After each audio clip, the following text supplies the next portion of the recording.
Courtney and Corey only wanted 15 minutes of alone time, and Eden came in demanding to use the restroom. Find out more and keep watching. I'm Maria Menounos, and you're tuned in to AfterBuzz TV, the ESPN of TV talk. Now, Buzz.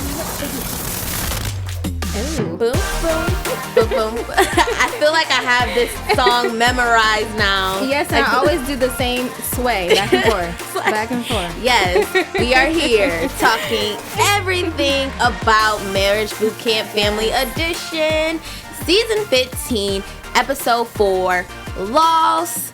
I'm your girl, Zakiyyah Wilbert, loving everything about marriage and union and counseling, and I'm here with my favorite, the hostess with the most. Oh, I love that. Is that so cute? Kind. Yes, I love that. Thank you. Hunter. Hey guys, what's up? Yes, honey. We've been on plenty of panels together, but she is honestly like a huge expert when it comes to anything that deals with therapy and counseling and journaling. You journal, girl? Yeah, I do. I do a little bit of all of it. I see. I here told we go. you. So she's the ultimate go-to. But today what we're going to talk about is the argument between the Fieldmans. We're going to talk about bottled up emotions and letting them go, and a little bit more about some of the exercises that we've seen between our panelists. I heard you got some great news and gossip. I do. Mm-hmm. So y'all got to stay tuned for that. Yes, and we have a plot twist. Oh, we're going to announce it now? No, we're not. Okay. So we're not going to tell you. Stay tuned. We're not going to tell you. But a plot twist to our special segment. Overall, we're going to jump into it. What were your thoughts of this episode? I think it was a good episode. I think we're starting to see that other issues are present for these families. Mm-hmm. So there's something else that I wanted to actually bring to the forefront. We see Alexis and Corey acting as if they are the therapists. I think, again, they're forgetting the mission and the goal of this. Mm-hmm. Everyone is there to get help. So you can't play therapist and think, I don't need any help, so this is what I'm going to do. I'm going to play therapist. Mm-hmm. And it's like, no, let's acknowledge that you all are here for the same reason, and that is to get help because you also have an issue. Yep, exactly. And I'm with you there. Them just trying to speak with everyone and being in everyone's business and reconcile differences is not needed because you're there to seek help and not give help. You're there to receive it. But overall, I thought this episode was revealing in a lot of emotions or situations that people were trying to hide from.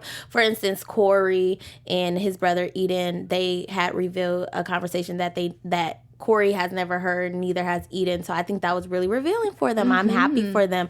I also think that we see issues that keep recurring with the families.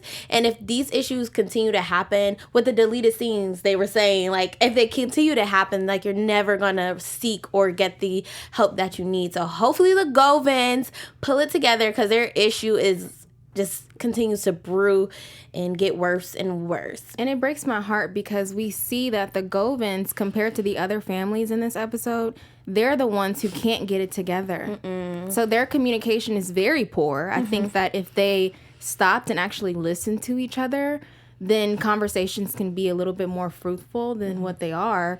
But no one wants to hear the other person out. It's like they're in a room. They're all talking at each other. Yep. And again, when you're talking at a person, you're not in the headspace of I'm going to intentionally listen to you. Mm-hmm. You're thinking about what I'm going to say next to whatever you have in response to me. You know what I mean? Preach about it. I mean, we're definitely going to dive in their issue, but I know who had another huge issue that I definitely want to speak on was Eden, Corey, and Courtney. The problem with this family was, I guess they were in there having their little alone time, Courtney and Corey, and they needed their little 15 minutes to get their little, physical interaction. I love how you worded that. Their physical interaction going. And Eden is barging in, trying to say he has to use the bathroom. He's not trying to give them 15 minutes.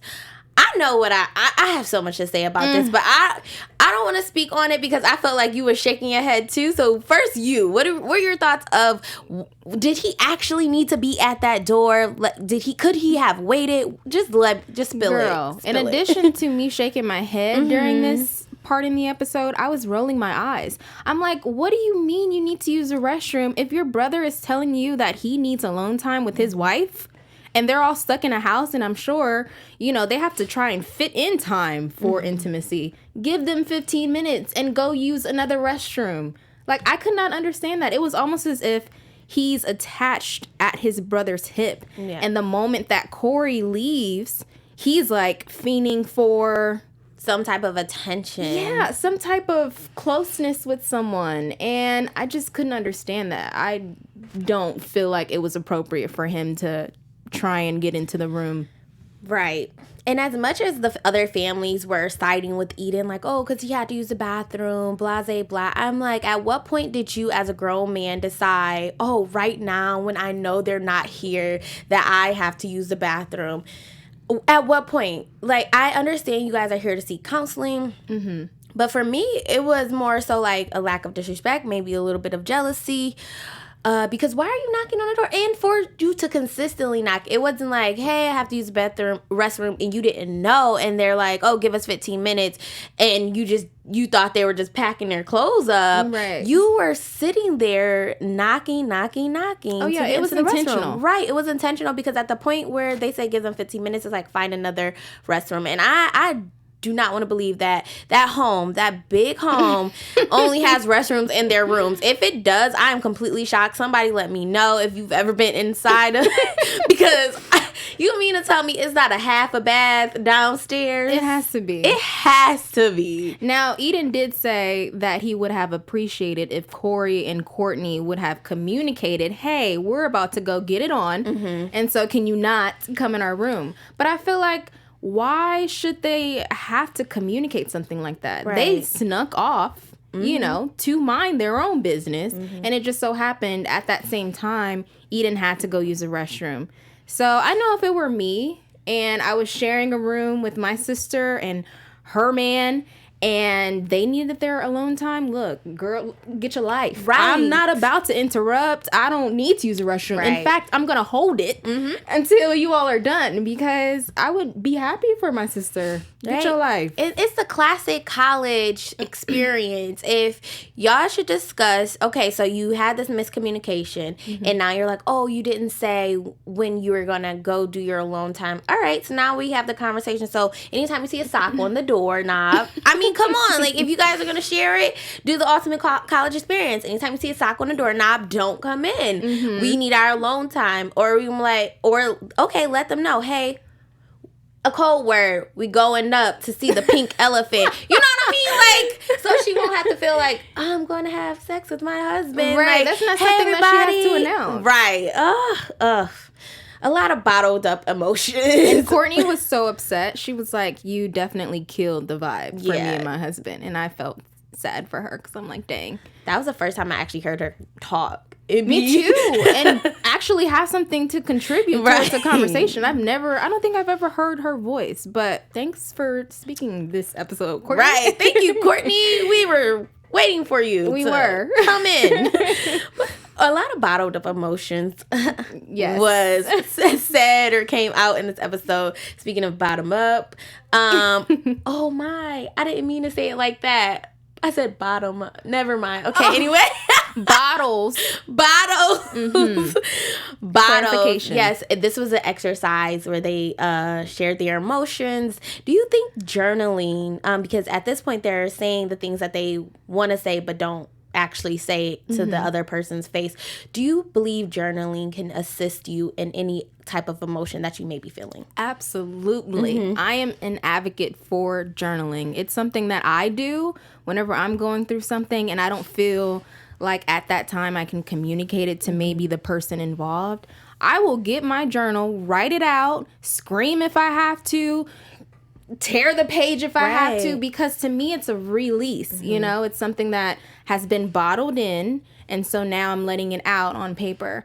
But did you see how Laura. his name is Aaron. Aaron, yes. Ha, I read your mind. You did. Thank you.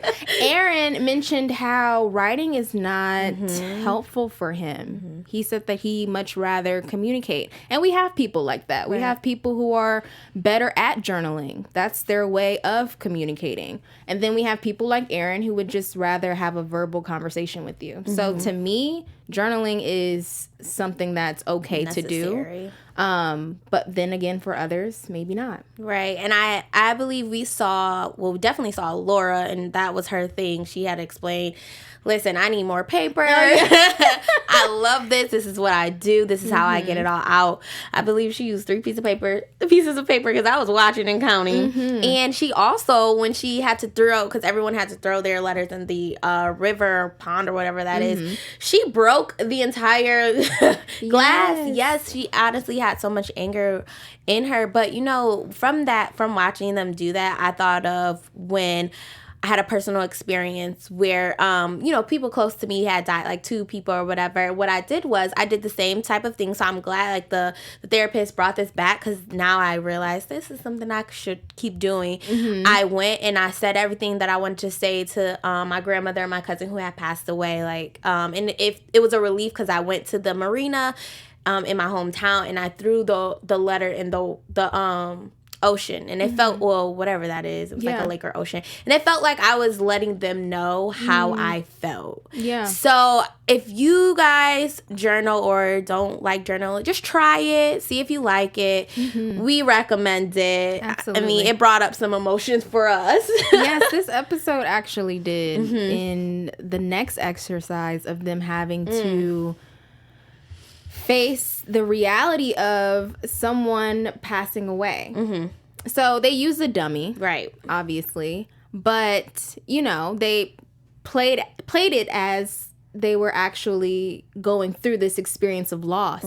And so it was just really hard to see that, because too often we take life for granted. So I think that was the lesson here, to not take life for granted, to have those hard conversations now while the two of you are present. Because let me tell you, when someone passes away, you don't get that opportunity to speak about whatever issue or confrontation you all had. Your chance is lost once that person is gone. And so I really do appreciate the doctors having this be an exercise, because I do think, generally speaking, I know I do sometimes, I take life for granted. I would rather wait till tomorrow to have that hard conversation, when tomorrow's not promised. Never. So what would it look like for you to have that hard conversation today? And that just spoke to me, because I need to have a hard conversation after this show. Oh no. But yeah, I appreciated that part in the episode for sure. I know something that isn't hard for us to do, and something we don't take for granted. And that's AfterBuzz TV, honey. That is. Yes, Tell us why. Thank you guys so much for letting us be the ESPN of TV Talk. We obviously love what we get to do here, and it is all because of your love and your support. So be sure to like this video right here. Subscribe if you haven't already. Check us out on iTunes and Spotify. I promise you will not want to miss anything that's happening here. And continue to support us, because we love bringing you guys content. We do, and we love it. We feel like these are wins for us and not losses. But what you were speaking of, we are going to speak about those losses that you brought up, and when they felt like they lost their family members, because this part of the exercise was so important. I think we should dive in like each family. Yeah. So for the Carters, they had a really eye-opening situation where at first I thought Jane and Aaron wouldn't get it together, because Aaron was sort of still pushing back, but then when he finally listened, he actually accepted that she was sorry and that she really wanted to be a mother, and this is something he always want.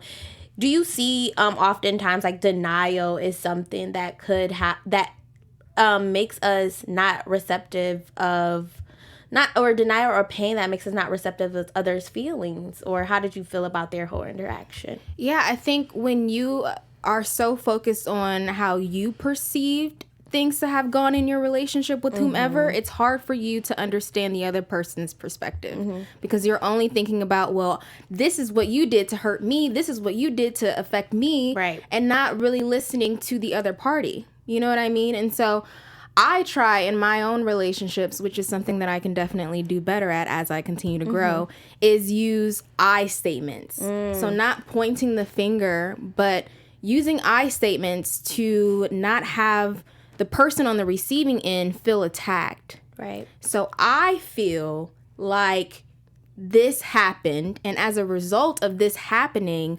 I am affected because X, Y, and Z. So I think that communication, again, it goes back to how important that is, and listening. Right. Listening. It's so easy, but it's so hard because a lot of people don't want to hear them past themselves, and I see Aaron sometimes doing that. He's been hurt so much by his mom that that listening to her actually try to be his mom and actually come out sometimes is hard for him.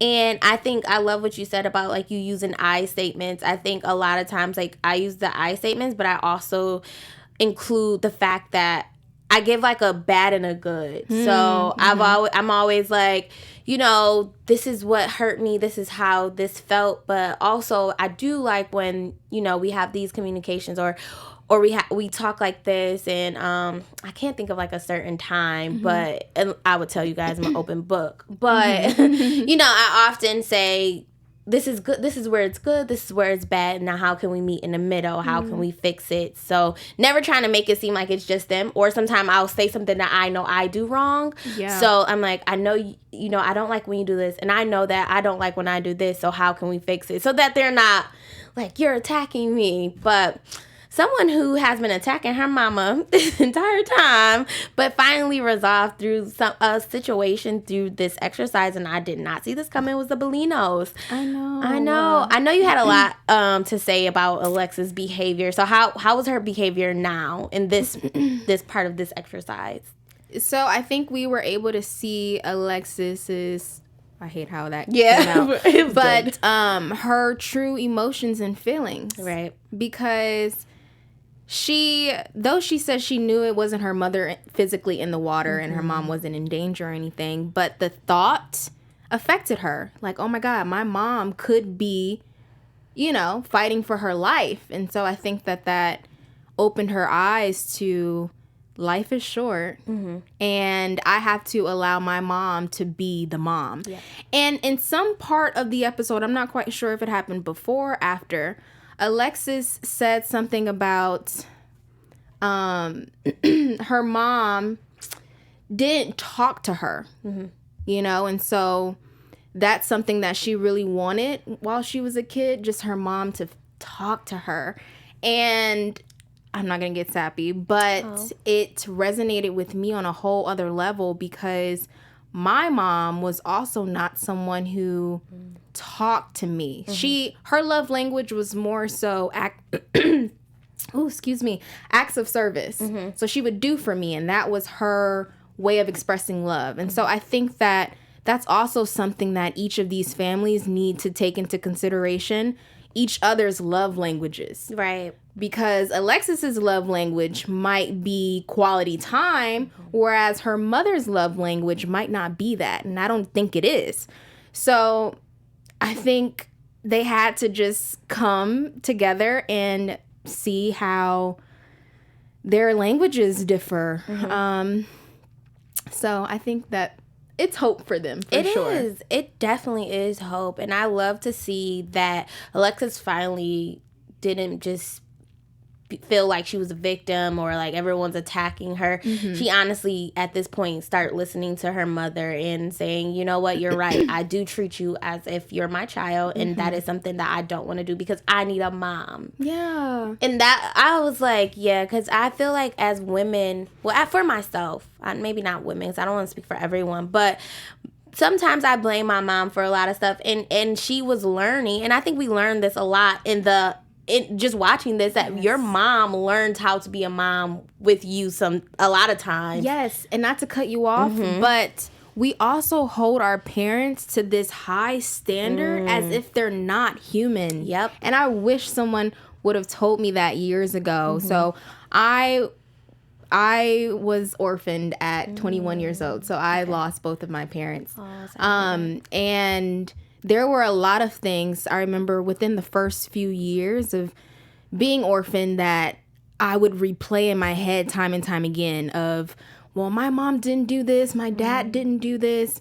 And I would go to therapy because it was affecting me on a whole other level. Right. Like I was outside of myself and acting up and just doing really crazy things. And my therapist had to remind me that both of my parents were human. Yeah. They both had to learn different things as they went, as they parented me. Right.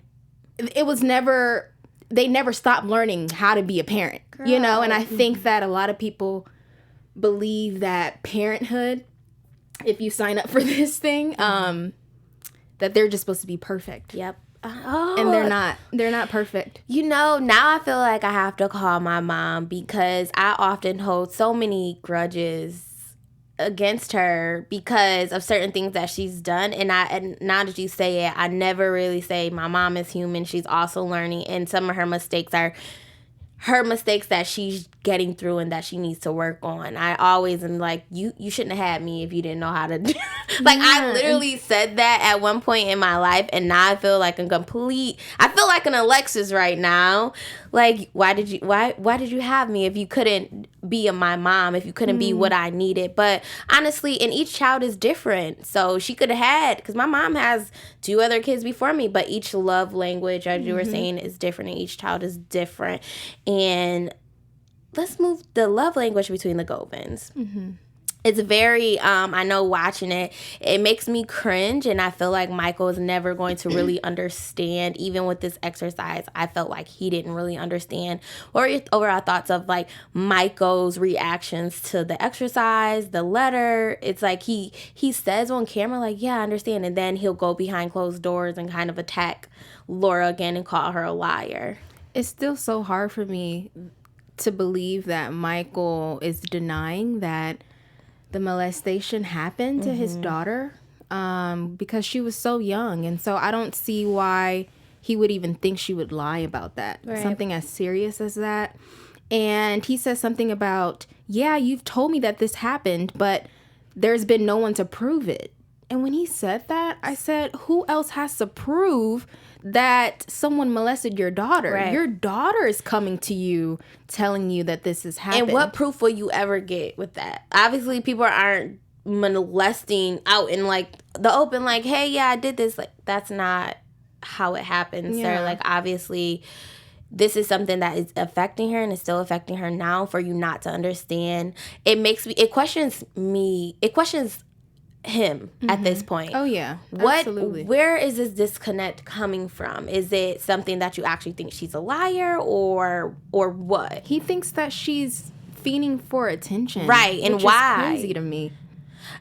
Exactly. And my question is why. I really want them to sit down with Michael and actually like ask him like, how was his childhood? What happened to him? Is there anything that he's done that maybe he regrets, or maybe that I don't know. Or can he relate? Right. To the molestation. Right. Did someone in his own family do the same thing and to then him? He just denies I'm not speculating. it. I'm right. just We're saying just saying what could possibly be the reason for him not believing his daughter. But it's so hard to see their interaction because I see how hurt Laura is by this. Everyone does, honey. And it happened when she was 8. Now I'm guessing she's well into her 30s, 40s, and it's still affecting her. It's a part of her story.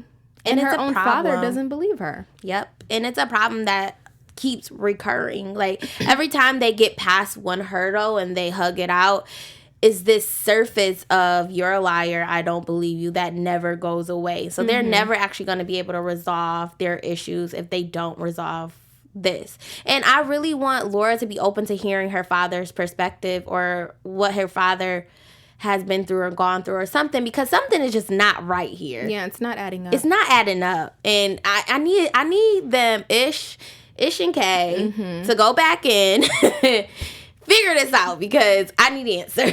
Right, we all do. Right. So we did get answers tonight from the Fieldmans. We finally opened a door with them. So Corey and Eden had that heart to heart, and each person, family member, were reading the letters too. So the letters never went anywhere. But so when they read the letter, I guess Corey said, which he's never opened up at all. He's treated this entire thing as a joke in a reality TV show. But he said when Eden went to live with his uncle, how that made him feel. It made him feel like he shut him out. And he was replaced. Yes, and he was replaced. And so they finally had a ground of understanding. Do we see progression for them? Do we see them actually now being able to take their issues and their family more seriously? I can just keep my fingers crossed for them, because I did see a snippet of the next episode and they were at each other's throat again. So I don't know, but I want to hope that they get it together, because I think it's something special to be said about sibling love.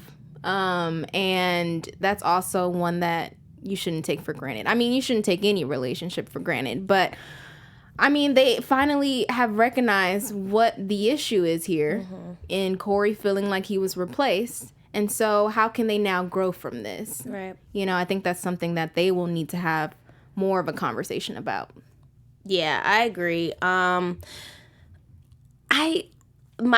know that situation with brother and sister, and it's a lot to deal with, because I know with my sister, she often felt like when I went to college, I left her because I went to college and I kind of wanted to. I went to college home, but I kind of want to make it seem like I didn't go home, because in my mind, like, I wanted to get away from home and Buffalo, whatever.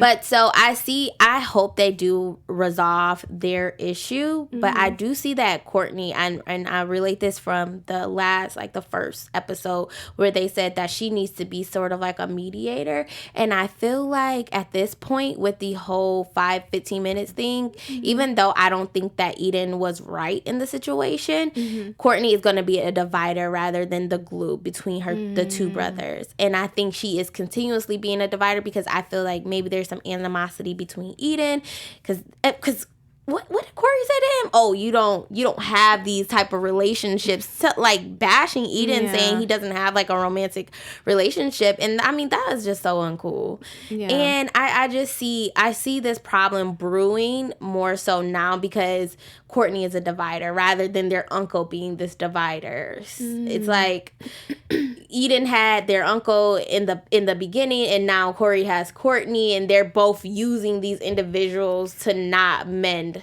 them. I'm happy you brought that up, because I've been trying to understand why Courtney is even on this show. Yeah, because I guess since it's like family and she's his wife. But the issues are between Corey and Eden. Right. So she's just kind of there. And if she's not going to be helpful, I don't really see the reason for her being on the show. Because she's like an extra, if you think about it. She never talks. She never does anything. She kind of goes with the flow. Yeah.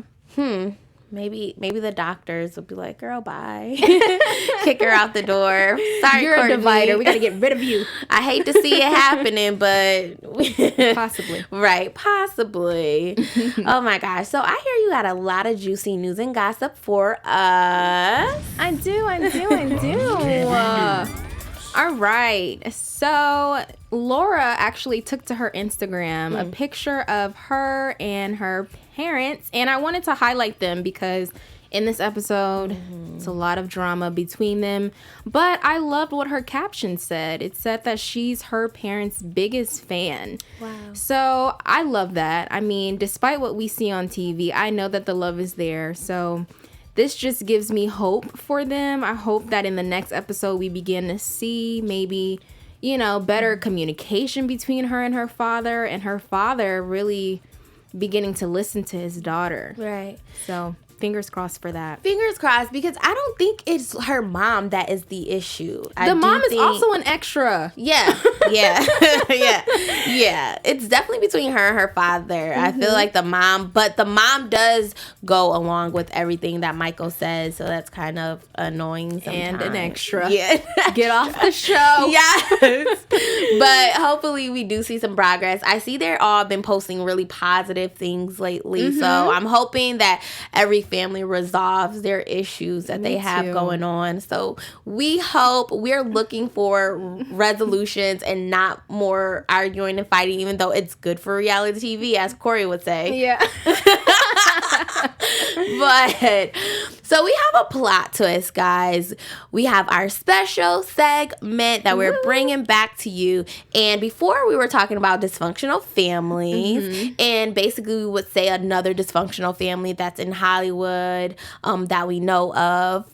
But now, plot twist, we're going to talk about great families that we learn from, families that we love. So I'm going to get right started because I can't hold mine in any longer. I love the Smiths. Oh, me too. Oh, my gosh. I love them. Jada, Willow, I love them all. Jaden.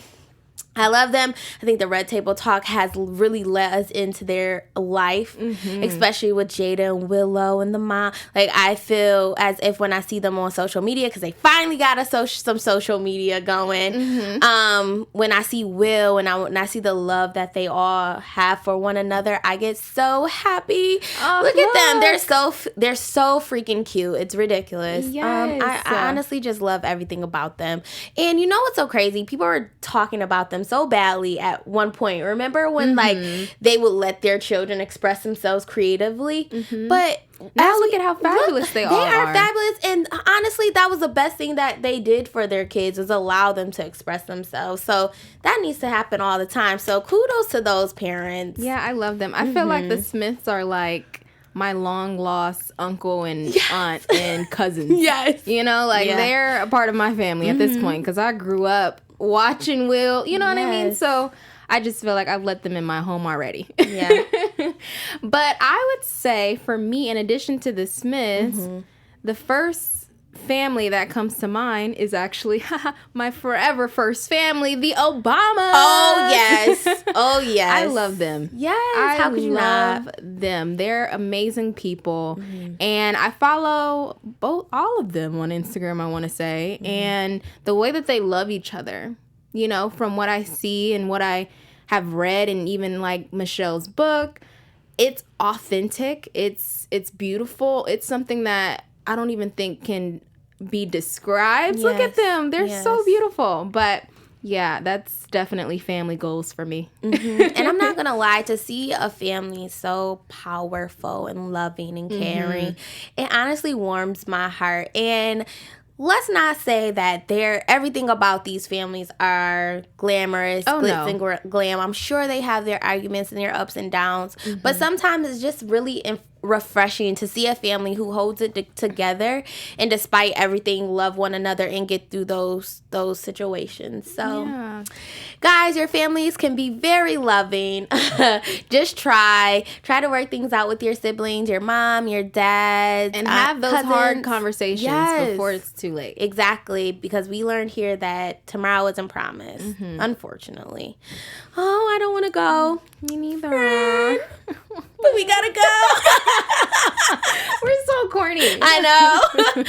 Guys, we gotta go, but we don't want to go. But thank you for always watching Marriage Boot Camp on AfterBuzz TV. My name is Zakiyyah Wilbert. You can find me on Instagram at ZakiyyahW_. And you guys can follow me on all social media at Erika Joy TV. Yes, y'all. We are out of here. But before we go, do you have any predictions, girl? Oh, okay. Duh. Let's see. I would predict that Alexis and Penelope will continue in this positivity. And she'll allow her mom to be the mom. Yes. And it'll be healing in that too, because she expressed in this episode, I need my mom. I predict that the Philmans get it together, and they're supposed to be glue, has a voice at some point. Okay, guys, we are out of here. Peace. Bye. Our founder, Keven Undergaro, and me, Maria Menounos, would like to thank you for tuning in to AfterBuzz TV. Remember, we're not just the first, we're the biggest in the world, and we're the only destination for all your favorite TV shows. Whatever you crave, we've got it. So go to AfterBuzzTV.com and check out our lineup. Buzz you later. The views expressed herein are those of the hosts only and do not necessarily reflect the views of AfterBuzz TV or its owners or principals.